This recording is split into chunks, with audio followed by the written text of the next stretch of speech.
August 12th, 1954, Chicago. My name is Vincent Vinny Rosso, and I wake up before sunrise while the city is still asleep. The apartment smells of cheap whiskey, cigar smoke, and the remnants of last night, but there's no time to rest. I put on a well-pressed suit, slip a Colt 1911 into my inside pocket, and step out onto the street. Buick Roadmaster is waiting by the curb. My driver, Louie, gives me a silent nod. There's a lot to do today, and words are unnecessary. First stop, the La Rosa Club, where the boss, Salvatore Moretto, is handing out orders. Salvatore sits at a long table, playing poker with a judge, who sold his soul long ago for a few envelopes stuffed with cash. I get my assignment.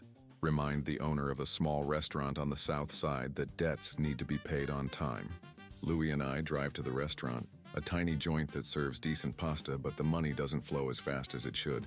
The owner, Mr. Bernardo, turns pale the moment he sees me, and I haven't even said a word yet. I sit down carefully, pick up a fork, and take my time tasting the pasta. Pretty good. Shame if something were to happen to the place. Bernardo gets the hint and with trembling hands lays $500 on the table, half of what he owes. I sigh but take the money, reminding him that next time he won't get off this easy.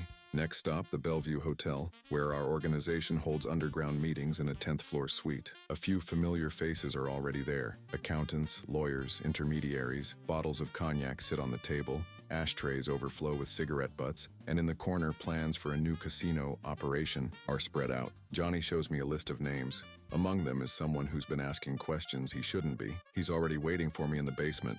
I don't enjoy this part of the job, but they need to understand where not to stick their noses.